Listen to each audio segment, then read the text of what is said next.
all. I'm Michael Smeltzer, and for the first time ever, we are doing a live stream on YouTube. So if anybody's watching the live stream on YouTube, thank you for joining. The Blue Wall is a podcast that audio goes up for Apple Podcast and Spotify. So if you're listening to the audio, that is business as usual. Michigan took on Fresno State week one.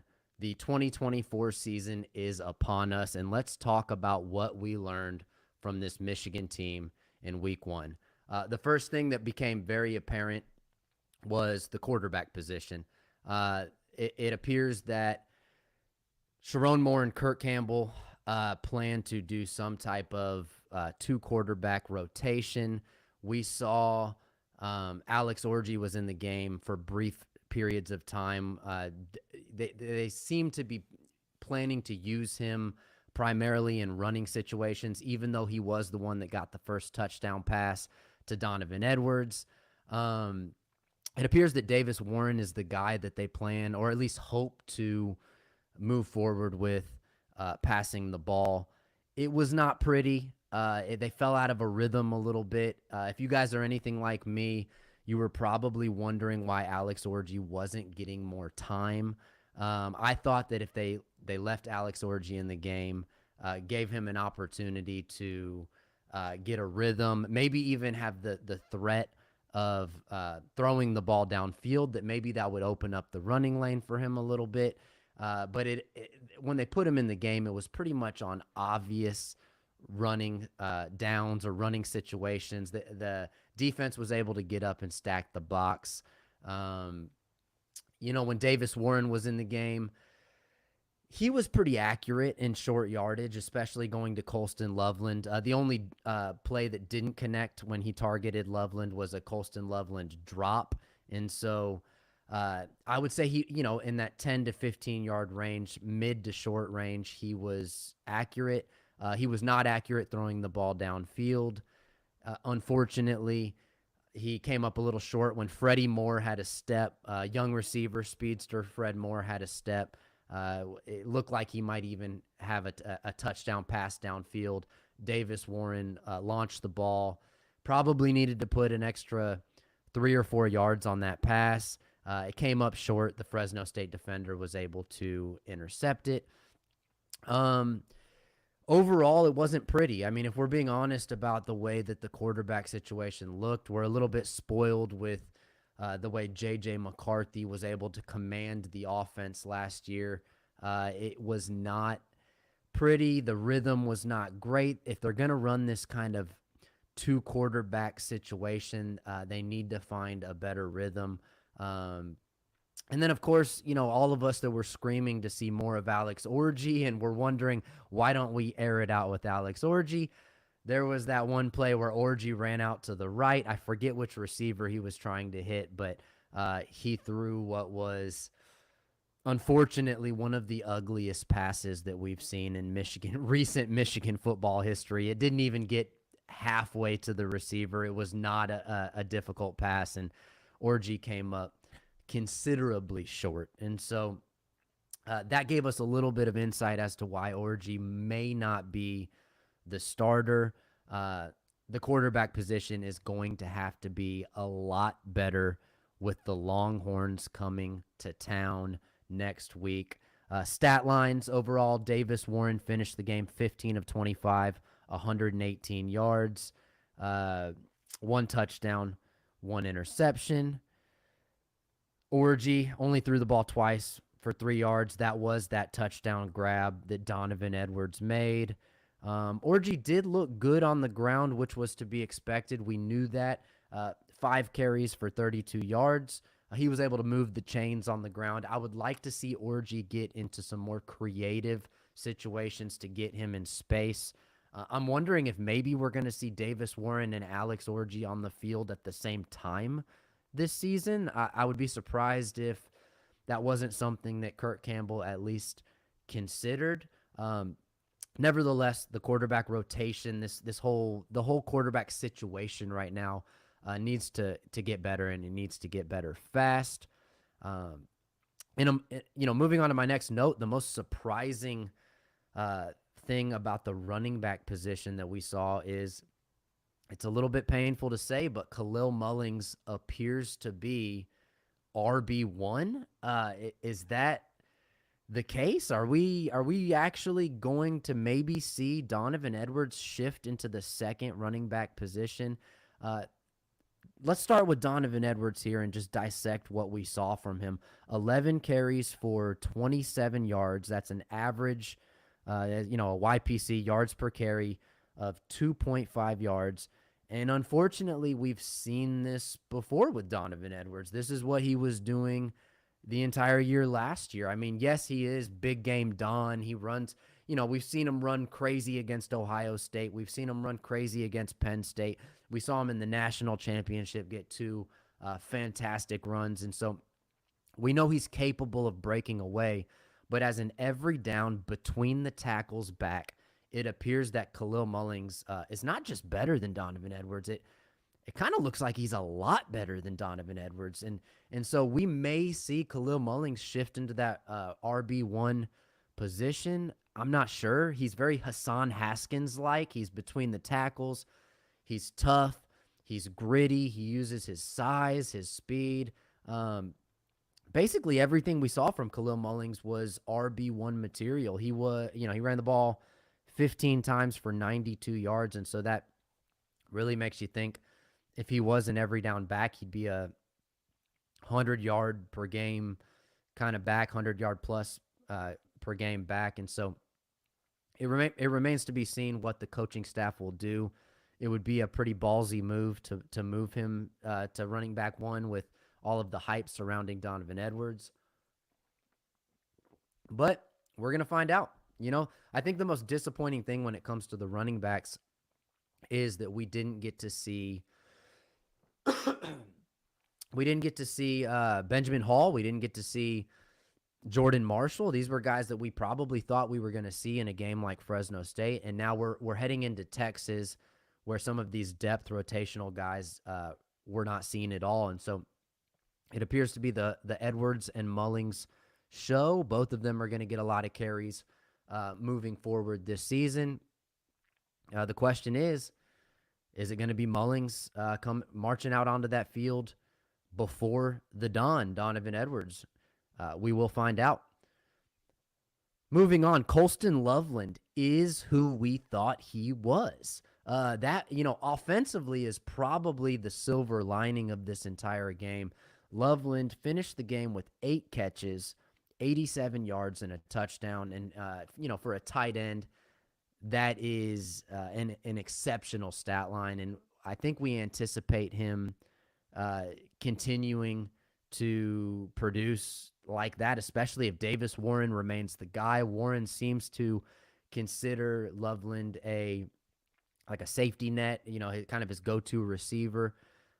It was depressing to not see more from Samaj and Tyler Morris. We did get a Kendrick Bell sighting, which was cool. Kendrick Bell got in the game, got a couple targets, was doing pretty well. That's, of course, Ronnie Bell's little brother. So I think everybody, just the way that as Michigan fans we all feel about Ronnie Bell, it's hard not to just give the transitive property of that over to Kendrick Bell, because Ronnie was such a fan favorite. So it was fun to see Kendrick get some touches. But at the end of the day, when it was through the air, Colston Loveland was the guy. There was that one drop that we mentioned on a Davis Warren target. I really don't anticipate a whole lot of that from Colston Loveland. I'm not worried about that drop and what that means. I mean, the guy finished with 8 catches and 87 yards. And I would really anticipate that that's going to be what we see from him moving forward is stat lines very similar to that. Let's talk about the offensive line. I'm not sure if I want to talk about the offensive line, but let's talk about the offensive line. The big surprises were Evan Link starting at right tackle, and Dom, I think you say his name Jadice, Dominic Jadice. It might be Gadis. I got to figure this out. I mean, I'm reading these names a lot. I think it might be Jadice. But anyway, Dom Jadice got the start at center. It wasn't pretty. It wasn't pretty. He looked like a guy that was starting for the first time. There was a short yardage situation where Michigan really needed a couple yards up the middle. Jadice got blown up, absolutely blown up. And if that's happening against Fresno State, it really makes you worry about what that's going to do, how he's going to show up in bigger games with teams with bigger offensive lines. This is not last year. We're not heading into UNLV and Bowling Green this week. We've got Texas rolling into town. Greg Crippen came in, Crippen is the guy that I thought was going to be the starter at center. He came in, and it was noticeably different. It looked a lot better fast. Didn't see Raheem Anderson, I don't think. I'll have to go back and check. Anderson was the other guy that I thought might get some snaps at center, but Crippen looked like he should have been the starter, but the word on the street is that Dom was putting in some good practices. That's probably why he got the start. They did go back to him. The one thing about Sharon Moore in this whole game was it felt like he really stuck to the way he wanted to approach the game, whether it came to, sitting Will Johnson for a couple series, which we'll talk about in a second. The way the offensive line starters kind of rotated, it felt like Sharon was not rattled. As much as the haters and the Michigan State fans and the Ohio State fans are going to say that Sharon looked like he was scared or he was rattled or didn't know what he was doing, I actually got the opposite impression. I thought Sharon was very poised. I thought for a guy that was in a competitive game against a team that you're not supposed to be competitive against, he actually stuck to his guns and seemed to do what he wanted to do and trusted the process, which paid off in the long run. That doesn't mean it was pretty the whole way. As it relates to the offensive line, I thought Evan Link held up well. I haven't gone back and rewatched the game yet, but nothing jumped off the screen at me from Link. It felt like he held up well. It was really the center position that was most notable, and just the overall offensive chemistry on the offensive line. I would love to see better chemistry across that front line, but don't panic. It's not time to panic, Michigan Nation. I want to remind you guys that last year around this time, it was about the same type of situation, and we had Zinter and Keegan and all these guys that are now playing in the NFL, and we were looking a little rough and a little raggedy against some of these smaller non-conference teams. And so I don't think it's time to ring the alarm. I don't think the O-line is screwed or anything like that, but working out that chemistry is going to be a big piece of this. Miles Hinton appeared to be a little gimpy on a play. We'll learn more about what that was about, but overall, the O-line needs to get better. Let's move to the defensive side of the ball. I think the highlight of the entire game for me was watching this edge duo. This edge duo is elite. There's no way around it. We knew that Kenneth Grant and Mason Graham on the interior of that D-line are two of the best tackles in the country. We knew they were going to look good. They did. They looked good. I think they're going to look even better as the season progresses. But to me, the revelation on that defensive line was Josiah Stewart and Derek Moore. They were rotational with Jalen Harrell last year, with Braden McGregor as well last year. So those four guys kind of rotated. This year, it seems like it's going to be the Josiah Stewart and Derek Moore show. Right off the gate, Derek Moore was wreaking havoc in the first quarter. He jumped off the screen at me. I really thought he was really impressive early in the game, but maybe the defensive player of the game was Josiah Stewart. As the game progressed, he got better and better and better. Finished the game with, I want to say, 5 total tackles, 3 TFLs, 2 sacks. I mean, that's a monster stat line. The dude was everywhere. He looked good.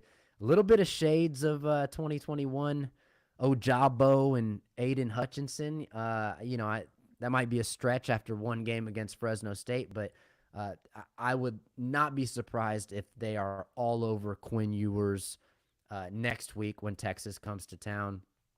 We're going to need them to be, basically, we're going to need this defense to step up and do everything that they can do to support this offense as the offense finds its footing. But that edge duo is elite. That entire defense looked good. The one vulnerability on the entire defense that we saw was not what we expected the vulnerability on this defense to be. For about 3 quarters, Will Johnson was kind of getting worked. I mean, getting worked might be a little bit strong language, but our guy Will Johnson, preseason first team All-American, maybe the best player in college football, was really giving the receivers some space. They were testing him. They were getting some completions. It didn't look pretty.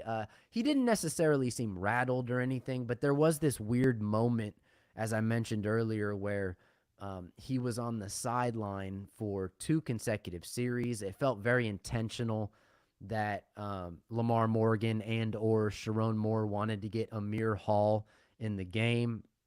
Jair Hill looked really good. Amir Hall looked fine. I think I'll have to go back and look at Amir Hall. But Will Johnson was giving up some plays early in this game, and maybe sitting for those couple of series affected his ability to stay in a rhythm. I would not expect Will Johnson to be sitting much against Texas at all. But at the end of the day, it appeared that Will Johnson was just playing with his food. You know, kind of like you see like a tiger or a lion, a big cat kind of toying with its food before it takes its prey down. That's what Will Johnson was doing, because when we needed him most, he baited the quarterback, the Fresno State quarterback. He jumped a wide receiver screen pass to the right, got the easy interception, galloped to the end zone, 86-yard interception return for a touchdown. And that is first team All-American material. And so I didn't love what we had to kind of go through early in the game, even wondering if he might be hurt. Like, why is he standing on the sideline? But if you're going to end the game with a, it was probably the defensive play of the game, jumping that route, heading the other way. Will Johnson looked good. Side note on Will Johnson, he actually had some really impressive plays kind of in that front 7 area in the box. He got in and made a couple good tackles in the interior.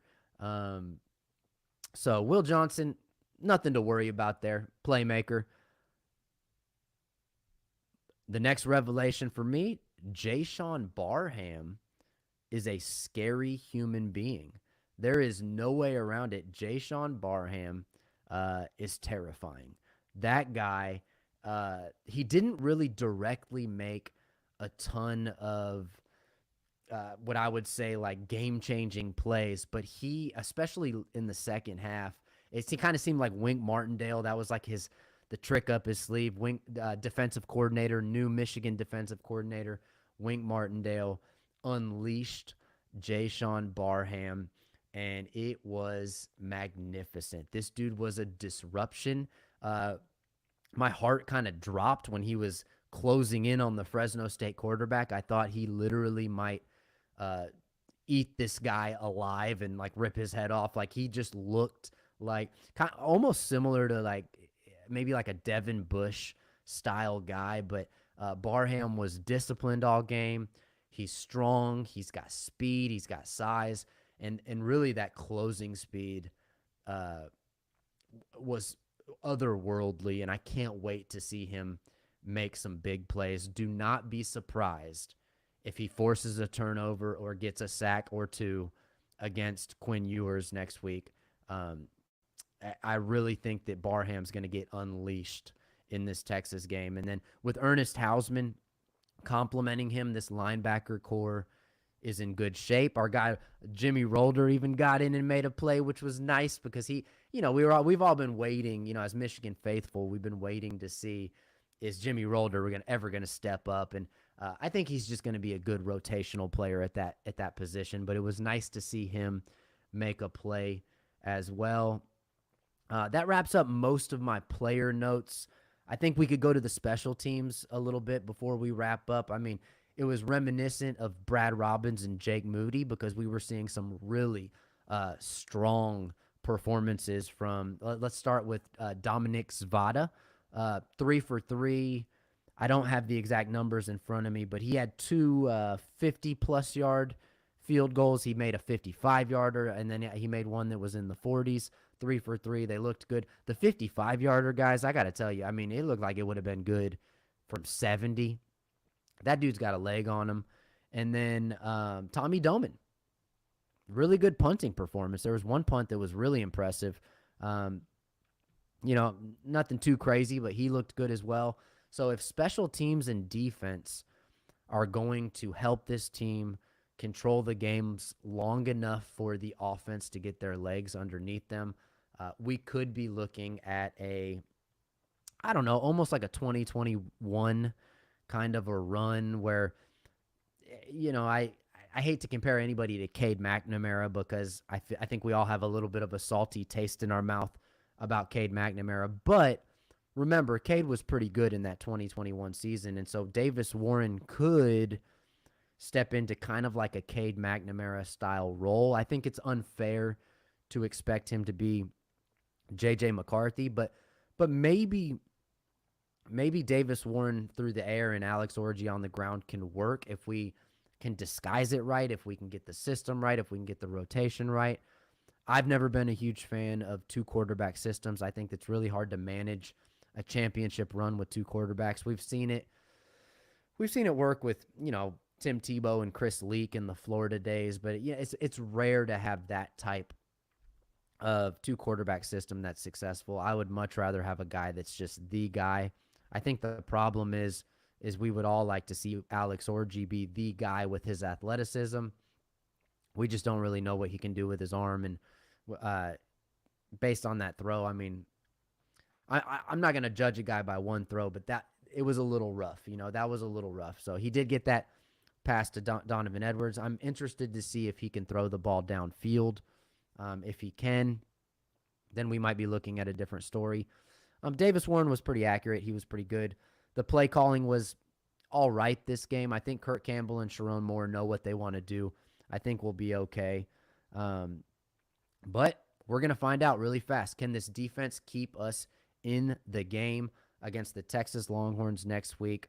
I'll be back next week to talk about that game. I hope we're talking about a victory. My optimism level is, I don't know, maybe like a 4 out of 10 or a 5 out of 10. It's like I could see this team hanging with Texas, but, I think I speak for Michigan Nation right now. That was not the prettiest win, and it is not what we wanted the offense to look like. This is a championship caliber defense, and that is one thing to hang our hat on. But the offense is going to have to move the ball. So anyway, guys, that was the Blue Wall. I am Michael Smeltzer. As always, go Blue.